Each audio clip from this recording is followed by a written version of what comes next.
Hello बच्चों, आज अपने डिस्कस करने वाले हैं +2 साइंस के लिए एक टॉपिक है और चैप्टर अपना चल रहा है कोऑर्डिनेशन कंपाउंड। तो आज का टॉपिक है उपसहसंयोजक यौगिकों में समावयवता यानी कि आइसोमेरिज्म इन कोऑर्डिनेशन कंपाउंड। तो उपसहसंयोजक यौगिकों में जो समावयवता होती है वो दो प्रकार की होती है, संरचनात्मक समावयवता और त्रिविम समावयवता। संरचनात्मक समावयवता को अपने स्ट्रक्चरल समावयवता या आइसोमेरिज्म जो होती है त्रिविम समावयवता को अपने स्टीरियो आइसोमेरिज्म बोलते हैं। तो संरचनात्मक समावयवता जो होती है उसके अंदर काफी सारी समावयवता आ जाती है और इसको भी दो प्रकार से क्लासिफिकेशन होता है। सबसे पहले बताते हैं समावयवता है क्या। देखो, उपसहसंयोजक यौगिकों में समावयवता क्या होती है। समावयवता का मतलब ये होता है कि ऐसे दो यौगिक आ जाते हैं जिनके अणुसूत्र समान रहेंगे, लेकिन संरचनात्मक रूप से या त्रिविम में विन्यास में उनकी भिन्नता पाई जाएगी। फॉर एग्जाम्पल मैं आपको एक एग्जाम्पल बताता हूं। जैसे एक यौगिक है ए बी सी डी, यानी कि ए से बी जुड़ा हुआ है, बी से सी और सी से डी जुड़ा हुआ है। इस प्रकार एक और यौगिक है जिसमें ए से सी, सी से फिर बी और बी से डी जुड़ा हुआ है। तो यहाँ आपको क्या दिख रहा है, यहाँ ये दिख रहा है देखो कि इसके अंदर ए से बी जुड़ा हुआ है, बी से सी, यानी कि अणुसूत्र समान है। एक ए है, ए बी है, एक ही सी है, एक ही डी है, यानी कि अणुसूत्र समान है। क्लियर है। तो अणुसूत्र समान हो गया लेकिन संरचना अलग अलग होगी। देखो, संरचनात्मक रूप से भिन्नता पाई जा रही है, तो यह एक संरचनात्मक समावयवता है। क्लियर है। त्रिविम समावयवता की बात करें तो दो यौगिक लेंगे अपने, मान लो ए से बी जुड़ा हुआ है, बी से फिर सी जुड़ा हुआ है और सी से डी जुड़ा हुआ है। और एक इसके अंदर कंडीशन आ गई कि ए से बी जुड़ा हुआ था, बी से सी और सी से डी जुड़ा हुआ है। यानी कि आपको यहां ये समझना होगा कि दोनों के अणुसूत्र भी समान है और संरचना भी समान है। ए से ही बी जुड़ा है, बी से ही सी, सी से ही डी जुड़ा है, तो दोनों की संरचना समान है, इक्वल है, बिल्कुल संरचना इक्वल होगी। लेकिन इनमें त्रिविम में विन्यास अलग हो गया। देखो, इसका विन्यास और इसके विन्यास में डिफरेंसेस है। वो ऊपर की ओर है, ये नीचे की ओर, यानी कि विन्यास त्रिविम में अलग अलग जा रहा है कहीं ना कहीं। तो संरचनात्मक समावयवता में संरचना अलग अलग होगी, जबकि त्रिविम समावयवता में संरचना भी सेम होगी, त्रिविम में विन्यास अलग अलग हो। तो संरचनात्मक समावयवता की अगर कोई बात करेगा तो आप बोलोगे सर ऐसे यौगिक जिनके अणुसूत्र समान लेकिन संरचनात्मक रूप से भिन्नता पाई जाती है। और त्रिविम में आप बोलोगे सर ऐसे यौगिक जिनके अणुसूत्र भी समान, संरचना सूत्र भी समान, लेकिन त्रिविम में विन्यास अलग अलग होता है। तो ये फिर आगे क्लासिफाई हो जाता है दो प्रकार से। इसमें एक तो होता है ज्यामितीय समावयवता और एक इसके अंदर आ जाती है प्रकाशिक समावयवता। तो दो प्रकार हो गए, एक तो आ गया इसके अंदर ज्यामिति और एक यानी कि ज्योति का प्रकाश त्रिविम के अंदर आ जाता है। संरचनात्मक समावयवता के कई प्रकार हैं, जैसे आयनन समावयवता, ये पहले डिस्कस करेंगे अपने। दूसरी होती है हाइड्रेट समावयवता, तीसरी आ जाती है इसके अंदर समन्वयी या इसे उपसह संयोजक समावयवता भी बोलते हैं।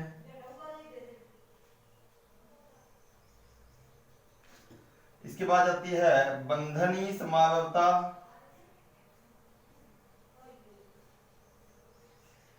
इसके बाद आ जाती है लिगेंड समावयवता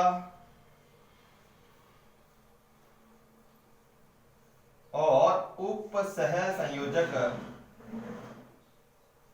स्थिति समावयवता। इसको याद कैसे रखोगे, एक ट्रिक है छोटी सी। आहा सबली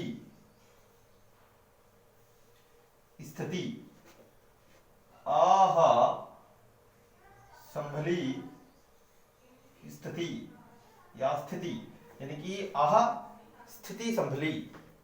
ये आप बात करोगे, आ का मतलब आयनन समावयवता, हाइड्रेट समावयवता, समन्वय समावयवता, बंधनीय लिगेंड और उपसहसंयोजक स्थिति समावयवता। तो इनमें सबसे पहले बात करेंगे अपने आयनन समावयवता की क्या होती है। तो मैं इसको एक बार जो है साफ कर देता हूं और आयनन समावयवता की अपने बात करने वाले हैं।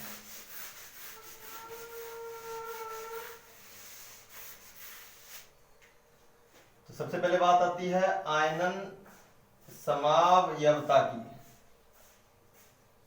आयनन समावयवता क्या होती है, आयनाइजेशन आइसोमेरिज्म क्या होती है? जिसमें ऐसे यौगिक जिनके अणुसूत्र समान रहेंगे लेकिन जलीय विलयन के अंदर वो भिन्न भिन्न आयन देंगे।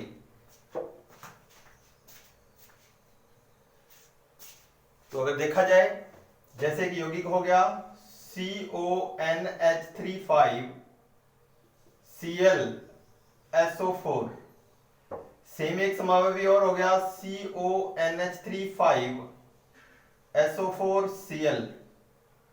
तो क्या पता लग रहा है इससे? ये लग रहा है कि ये जो है ये दोनों ही लिगेंड है, सॉरी दोनों ही उपसर्ग यौगिक है, लेकिन अगर मैं इनको जलीय विलयन के अंदर डाल दूं तो जलीय विलयन के अंदर आयन भिन्न भिन्न देंगे। जैसे ये SO4 आयन देगा प्रति आयन और ये Cl देगा। तो अगर मैं इसको जलीय विलयन के अंदर डाल दूं तो NH3 Cl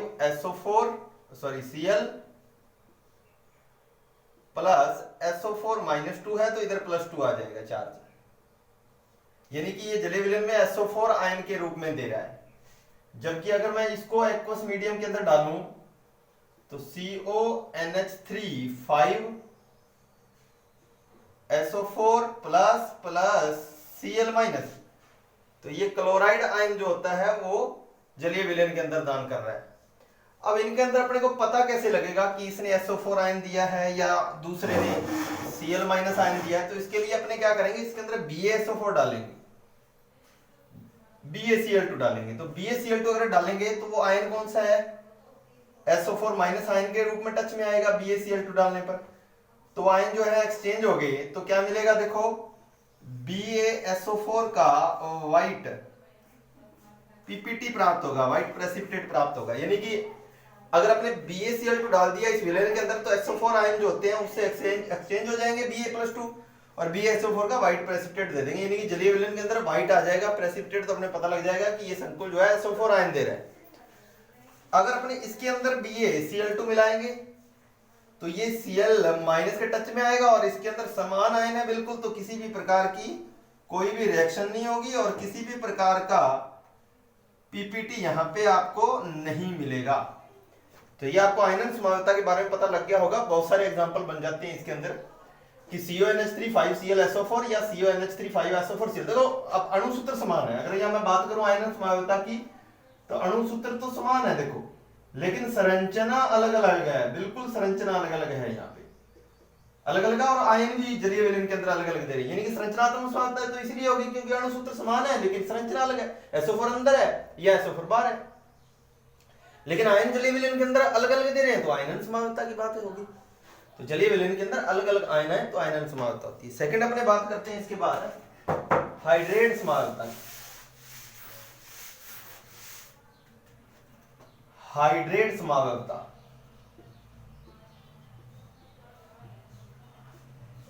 हाइड्रेट समावयवता क्या होती है? जिसमें ऐसे समावयवी, जिसमें एक समावयवी में तो जल जो होता है वो लिगेंड के रूप में आएगा और एक समावयवी में जल का अणु जो है वो क्रिस्टलन जल के रूप में आएगा। फॉर एग्जांपल मैंने लिखा CrH2O 6Cl3। यहां अगर मैं देखूं तो सारे के सारे जो एक्वा है, hexa aqua chromium 3rd chloride है, हेक्सा एक्वा यानी कि एक्वा के 6 अणु लिगेंड के रूप में। तो ये किस कलर का है? एक बैंगनी कलर का जो है, ये बैंगनी कलर का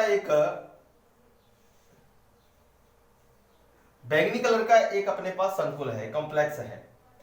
अगर मैं सेकंड इसका समावयवी बनाऊं तो इसका ये समावयवी संभव है H2O5 Cl2H2O। देखो क्या हुआ ये कि एक जल का अणु जो है वो बाहर आ गया, लेकिन क्रोमियम का कोऑर्डिनेशन नंबर जो होता है वो 6 होता है, उपसहसूचक संख्या 6 होती है। तो 6 रखने के लिए 5 जल के अणु है तो एक Cl अंदर चला गया तो Cl एक बार रह गया लिगेंड के रूप में, अंदर गया एक Cl लिगेंड बन गया। 6 रखनी है समन्वय संख्या अपने को, 6 की बनानी है। फर्क यह है भी यहां सारे के सारे जल के अणु लिगेंड के रूप में है, जबकि यहां जल का एक अणु क्रिस्टलन जल के रूप में आ रहा है। तो यहां जो ये जल है ये क्रिस्टलन जल है, क्रिस्टलीय जल है। और ये कैसा है? हल्का ब्लू कलर का है, हल्का ग्रीन कलर है, सॉरी, तो हल्के हरे रंग का कलर है। इसी प्रकार अगर मैं तीसरा समावयवी देखूं तो H2O यहां के इतने कर दूंगा, मैं 4 कर दूंगा, तो Cl 2 जंप करके अंदर जाएंगे लिगेंड के रूप में, समन्वय संख्या 6 होगी। तो एक Cl कहां रह गया, बाहर, और कितने जल के अणु बाहर निकाल लिए मैंने, यहां 2 जल के अणु बाहर निकाल लिए, ये भी क्रिस्टलन जल है। तो ये कैसा हो जाएगा, गहरा ग्रीन कलर हो जाएगा, यानी कि डार्क ग्रीन हो जाएगा, ये थोड़ा सा लाइट है। अच्छा, ये निर्जलीकरण अगर मैं इनको गर्म करूं तो क्या होने वाला है, गर्म करूंगा तो ये कोई भी जल का अणु नहीं देगा क्योंकि क्रिस्टलन जल नहीं है। अगर मैं इस कॉम्प्लेक्स को गर्म करने वाला हूं तो ये एक जल का अणु बाहर देने वाला है, तो यह एक जल का अणु रिलीज करेगा, एक जल का अणु बाहर निकालेगा। अगर मैं इसकी बात करूं तो ये 2 जल के अणु रिलीज करेगा, 2 जल के अणु का निर्जलीकरण हो जाएगा, बाहर हो जाएंगे 2 जल के अणु। क्लियर हो रहा है? तो इस तरीके से आप हाइड्रेट समावयवता क्या होगी कि सर जिसमें जल का अणु एक समावयव में तो कर रहा है किसके रूप में, लिगेंड के रूप में, और दूसरे समावयव में जल जो है क्रिस्टलीय रूप में आ रहा है, तो ये हाइड्रेट समावयवता का एक एग्जांपल है। बहुत सारे एग्जांपल आ जाते हैं इसमें, बहुत आसान है ये टॉपिक। उसके बाद सेकंड अगर मैं बात करूंगा, इसके बाद हाइड्रेट समावयवता के बाद अगर मैं बात करना चाहूंगा तो समन्वय या उपसह संयोजक समावयवता की बात करूंगा। उपसह संयोजक समावयवता, कोऑर्डिनेशन आइसोमेराइजेशन, या तो समन्वय और या फिर उपसह संयोजक कोऑर्डिनेशन आइसोमेरिज्म की बात करूंगा। तो इसमें क्या होता है, इसके अंदर धनात्मक और ऋणात्मक लिगेंड पाए जाते हैं। जैसे मान लो एग्जांपल आ गया, 2 प्रकार से समावयवी इसके संभव होते हैं, 2 तरीके से बनने स्टार्ट होता है, 2 प्रकार से समावयवता को दर्शाया जा सकता है, जिसमें धातु आयन समान हो। अगर धातु आयन समान है, चलो अपने पहले बात कर लेते हैं धातु आयन अलग अलग हो। तो जैसे फॉर एग्जांपल CONH3 6 और COCr CN6। देखो ये एक धनायन, यानी कि ये संकुल धनायन और संकुल ऋणायन में पाई जाती है, ये संकुल धनायन है, ये संकुल ऋणायन है। क्लियर है? तो अगर मैं इसके अंदर बात करूं तो लिगेंड का आदान प्रदान हो जाएगा जैसे, इसीलिए ये समन्वय या उपसह समावयवता के नाम से जानी जाती है। तो अगर मैं यहां रखना चाहूं Cr आ जाएगा, तो NH3 6, तो धातु आयन लिगेंड का आदान प्रदान मैंने कर दिया है, Cr को दे दिया NH3 वाले और CO को मैंने दे दिए Cn वाले। तो अगर यहां देखा जाए ये संकुल फिर धनायन है, ये ऋणायन है, लेकिन फर्क ये हो गया कि Cr को NH3 वाले लिगेंड मिल गए और CO को Cn वाले मिल गए। तो ये एक प्रकार के समावयवी, अणुसूत्र समान है, देखो केवल उपसहसंयोजक समावयवता बदल चुकी है, उपसहसंयोजक संख्या बदल गई, इसके अलग लिगेंड आ रहे हैं, इसके अलग है। सेकंड, जब धातु आयन जो है वो समान आ जाए, धातु आयन समान हो, कैसे? फॉर एग्जांपल PtNH3 4 Cl2 और एक जगह आ गया Pt, पहले तो NH3 4 वाला ले लेते हैं एग्जांपल, और ये तो गया संकुल धनायन, और PtCl4 संकुल ऋणायन। देखो ये संकुल धनायन, संकुल ऋणायन। अब क्या होने वाला है, देखो इसमें धनायन जो है, यानी कि जो केंद्रीय धातु है ना, वो समान है, यहाँ अलग अलग थे तो कोई दिक्कत नहीं थी, अपने बदल दिया। अब इसमें संकुल धनायन और ऋणायन रखना है अपने को, तो इसलिए Pt, अगर मैं 3 NH3 करूं तो एक Cl कर लेता हूं, और इसी प्रकार Pt से एक NH3 करूं तो 3 Cl3 करूंगा। देखो ये संकुल धनायन आएगा, ये संकुल ऋणायन आएगा। क्लियर है? तो इस तरीके से भी ये संभव है।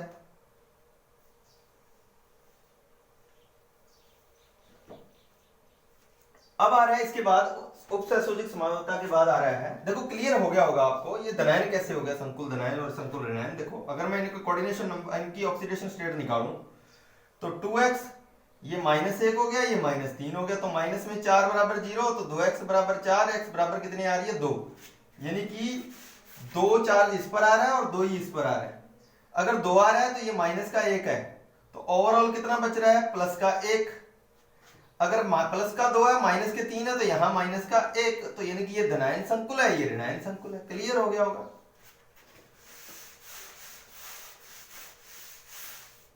इसके बाद जो आ रही है बंधनीय समावयवता। बंधनीय समावयवता, देखो बंधनीय समावयवता वो जो होती है वो उभय तंतुक लिगेंड के अंदर पाई जाती है। उभय तंतुक लिगेंड, उभय तंतुक लिगेंड। देखो अब उभय तंतुक लिगेंड में क्या होता है, कौन कौन सी उभय तंतुक लिगेंड होती है, जो एक से अधिक दाता परमाणु पाए जाते हैं, लेकिन एक समय में एक ही दाता परमाणु केंद्रीय धातु आयन से जुड़ता है। जैसे साइनाइड के बारे में मैंने आपको डिस्कस की थी, इसमें कार्बन भी मेटल को लोन पेयर दे सकता है, और अगर अपने बात करें यहां तो नाइट्रोजन भी जो है वो मेटल को लोन पेयर दे सकता है आसानी से। क्लियर है। तो यहां कार्बन और नाइट्रोजन दोनों ही लोन पेयर दे सकते हैं। इसके बाद अगर अपने बात करें कि नाइट्रो, तो नाइट्रो के अंदर नाइट्रोजन भी जो है वो केंद्रीय धातु आयन को लोन पेयर दे सकता है, और ओ भी जो होता है वो केंद्रीय धातु आयन को लोन पेयर दे सकता है। यानी कि ये भी NO2 है। इसकी बात करें NO2 माइनस की, तो इस तरीके से नाइट्रोजन लिगेंड दे सकता है और यहाँ ऑक्सीजन भी दे सकता है। यहां नाइट्रोजन दे सकता है और कार्बन भी दे सकता है, तो ये साइनाइड का एग्जांपल हो गया। इसी प्रकार आइसोथायोसाइनेटो, थायोसाइनेटो, इनके बारे में डिस्कस करने वाले थे अपने, वो पहले कर चुके हैं। उभय तंतुक लिगेंड जिनमें दो दाता परमाणु होते हैं लेकिन एक समय में एक ही जुड़ेगा। दो दाता परमाणु है लेकिन एक समय में एक ही जुड़ेगा, तो ये बंधनीय समावयवता है। अब देखो इसका एक एग्जांपल देख लेते हैं अपने। जैसे मैंने यहां लिया CONH3 5NO2Cl। क्लियर है। तो यहां अगर देखा जाए नाइट्रोजन, नाइट्रो में नाइट्रोजन दाता परमाणु है, तो यहां लिख सकते हो दाता परमाणु नाइट्रोजन। अगर मैं लिखूं इसका एक और समावी CONH3 5ONO लिखा जाएगा, इसका मतलब जो है यहां दाता परमाणु जो है वो O है। तो ये आपस में किस प्रकार की समावयवता है, बंधनीय समावयवता। क्लियर है, कोई दिक्कत नहीं है। अगर मैं एक एग्जांपल और देखूं तो CONH3 5CN कर लूंगा Cl माइनस, और दूसरा इसी का एग्जांपल इसी में समावी आ जाएगा NCCl। यहां CN, यहां NC, यहां साइनो, यहां आइसोसाइनो। तो क्लियर हो गया होगा। सिर्फ बंधन के आधार पर है, ये बंधन अलग अलग है लिगेंड का। उसके बाद आती है लिगेंड समावयवता।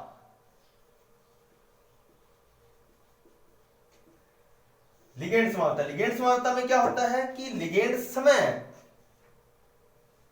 लिगेंड जो होता है वो समावयवी के रूप में कार्य करता है, लिगेंड समावयवी बन जाता है। जैसे एक मैं एग्जांपल देता हूं, ये जो आपके सामने एग्जांपल आ रहा है,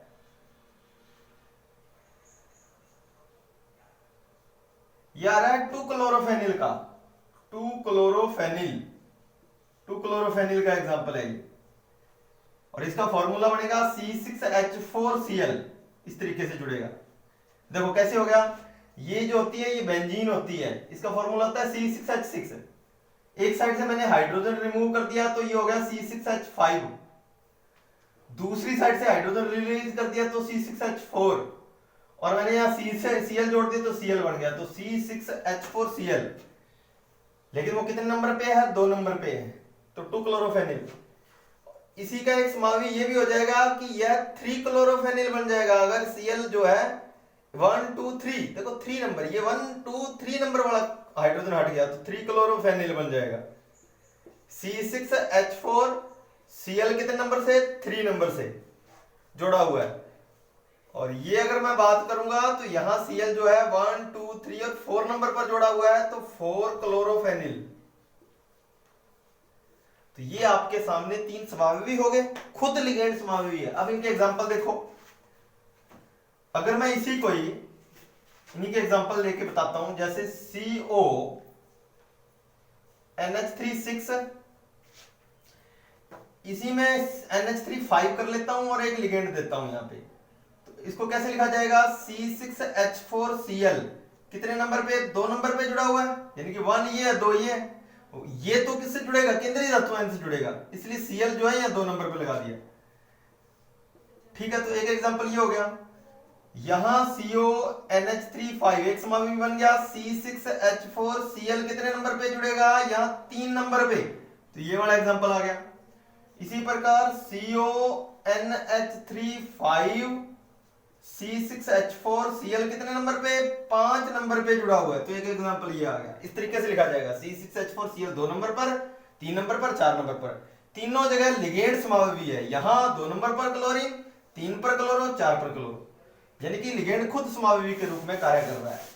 तो ये होगी लिगेंड समावेशता। अब आती है एक उप सह संयोजक स्थिति समावेशता। उप सह की स्थिति का मतलब स्थिति अलग अलग हो जाती है, बदल जाती है। लिगेंड जो होते हैं वो बराबर में सममित या असममित होता है, तो इस आधार पर समावेशी जो होते हैं वो असममित या सममित बनते हैं। और ये सेतु लिगेंड के अंदर पाई जाती है, जहां ब्रिज लिगेंड आते हैं। ब्रिज लिगेंड मैंने आपको मेरी एक वीडियो है इससे पहले वाली, उसके अंदर आप जाके देख सकते हो कि सेतु लिगेंड या ब्रिज लिगेंड क्या होते हैं, जो एक दंतुक हो सकते हैं, लेकिन उनमें लोन पेयर एक से ज्यादा होने की वजह से वो दोनों साइडों से अटैच हो जाते हैं।